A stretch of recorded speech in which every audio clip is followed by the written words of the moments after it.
कोई भी खबर ओवैसी के बिना खबर ही नहीं बनती है। फिर चाहे वो द केरला स्टोरी हो या फिर नए संसद भवन का उद्घाटन हो, राहुल गांधी के अमेरिका में मुस्लिमों को लेकर दिए गए बयान हो या फिर दिल्ली का साक्षी मर्डर केस हो, लेकिन जब जवाब आता है तो पूरी हेडलाइन बन जाती है। और किस तरीके से तमाम चैनल छाती पीटने लगते हैं, क्योंकि वो सच्चाई पर आधारित होता है और गोदी मीडिया को आदत नहीं है सच्चाई को सुनने की, सच्चाई को पचाने की और सच्चाई पर बात करने की। तो चलिए दोस्तों, आज हम इसी पर बात करने वाले हैं कि असदुद्दीन ओवैसी ने साक्षी मर्डर केस पर क्या कुछ कहा है, द केरला स्टोरी पर प्रधानमंत्री को क्या कुछ कहा है। आज इन तमाम मुद्दों पर बात करेंगे, एक एक कर आपको बताएंगे कि असदुद्दीन ओवैसी ने इंडिया टुडे कॉन्क्लेव साउथ 2023 में शामिल होने से पहले क्या बातें की है। और चलिए आज इसी पर बात करेंगे। आपको बताऊं तो इंडिया टुडे कॉन्क्लेव 2023 में असदुद्दीन ओवैसी शामिल हुए थे। उन्होंने यहाँ क्या कुछ कहा है वो मैं आपको बता देता हूं। ओवैसी ने कहा कि भाजपा और कांग्रेस के बीच लड़ाई एक सवाल पर केंद्रित है, कौन सबसे बड़ा हिंदू है, राहुल गांधी या पीएम मोदी। उन्होंने लव जिहाद और दिल्ली में हुई साक्षी की हत्या पर भी अपनी प्रतिक्रिया दी है। अब जाहिर सी बात है, जब प्रतिक्रिया दी है तो यकीनन वो हेडलाइन ज़रूर बनी होगी। आगे आपको बता देता हूँ कि क्या कुछ कहा है। ओवैसी ने दावा किया है कि देश में कोई ध्रुवीकरण नहीं हो रहा है। अपने बयान का मतलब समझाते हुए ओवैसी ने कहा कि ध्रुवीकरण तब होता है जब दो बराबर वाले पक्ष होते हैं। हकीकत यह है कि एक बहुसंख्यक नफरत का एजेंडा चलाया जा रहा है जिसे भाजपा बढ़ावा दे रही है। इसने मुसलमानों को पहले से ही अधिक अलग थलग और हाशिए पर डाल दिया है। लव जिहाद पर क्या कुछ कहा है आपको बता दें कि लव जिहाद वैसे कोई मुद्दा नहीं है, कोई केस नहीं है, लेकिन जिस तरीके से बीजेपी बढ़ावा दे रही है, जिस तरीके से ये तमाम नफरती चिंटू जिस तरीके की बात कर रहे हैं, हर चीज़ में लव जिहाद का एंगल, हर चीज़ में ये जिहाद वो जिहाद, यही सब चलता रहता है। तो लव जिहाद पर ओवैसी ने क्या कुछ कहा है, चलिए मैं आपको बता देता हूँ।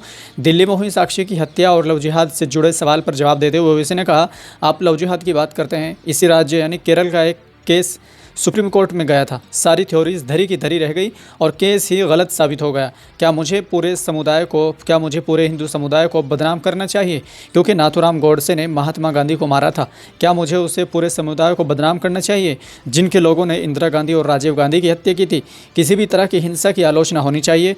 जो दिल्ली में उस लड़की के साथ हुआ वो घोर निंदनीय है। मैंने भी वो वीडियो देखा है, मैं बहुत दुखी हुआ हूँ, लेकिन इसे धार्मिक रंग देना या किसी भी घटना को धार्मिक रंग देना बिल्कुल गलत है। साक्षी के मर्डर केस पर ओवैसी ने कहा कि महिलाओं के खिलाफ जो जुल्म होता है उसकी निंदा होनी चाहिए। अगर आप इसे एंगल देंगे तो फिर आजमगढ़ में प्रिंस ने जो सिर काटा था उसे क्या कहेंगे? मज़हब का एंगल तब होता है जब एक पीएम मुस्लिमों के खिलाफ बनाई गई हेट फिल्म का प्रचार करते हैं। हम हर हिंसा की निंदा करते हैं। देश चलेगा कानून के हिसाब से। जो इस देश को बांटना चाहते हैं उनके खिलाफ डर फैलाएं। तो ये थी असदुद्दीन ओवैसी की प्रतिक्रिया, जो असदुद्दीन ओवैसी ने अपनी प्रतिक्रिया दी है। लव जिहाद को जो इशू बनाया जा रहा है, जिस तरीके से साक्षी मर्डर केस को जिस तरीके से मीडिया उछाल रही है, हालांकि अब से पहले भी आजमगढ़ में इस तरह के केस हुए जिसमें प्रिंस ने मुस्लिम लड़की का सर काट दिया था और इस तरह की कई सारी हत्याएँ थी, लेकिन उसके खिलाफ उसके आड़ में पूरे समाज को बदनाम करना। ओवैसी ने कहा कि हम इस तरह से बदनाम नहीं करना चाहते हैं जैसे महात्मा गांधी को गोडसे ने जिस तरीके से उनकी हत्या की, उनका मर्डर किया, तो क्या मुझे हक है कि मैं उनके पूरे समाज को बदनाम करूं? राजीव गांधी और इंदिरा गांधी की जिस तरीके से हत्या हुई है, जिस तरीके से उनका मर्डर किया गया है, तो क्या मुझे ये हक है कि मैं उनके पूरे समाज को बदनाम करूं? जो हत्यारे हैं उनके पूरे समाज को बदनाम करूं? ये एक समझदारी वाली बात है और पढ़े लिखे की बात है।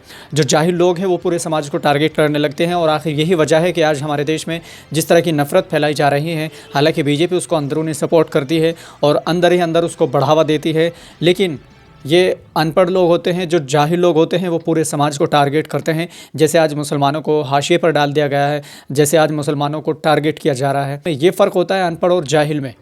जबकि हमारे देश में कानून है, संविधान है और लॉ एंड ऑर्डर है, तो हम इन तमाम चीज़ों को मद्देनज़र रखते हुए हम किसी समुदाय को या किसी परिवार को हम टारगेट नहीं कर सकते हैं, क्योंकि जो मर्डर हुआ है, जो केस हुआ है, उसको किसी भी तरह का धार्मिक एंगल नहीं देना चाहिए। आज की इस वीडियो में आप प्रतिक्रिया क्या है हमें कमेंट बॉक्स में ज़रूर बताएं। वीडियो को लाइक और चैनल को सब्सक्राइब करें। मिलते हैं फिर से एक नई वीडियो के साथ। अल्लाह हाफिज़।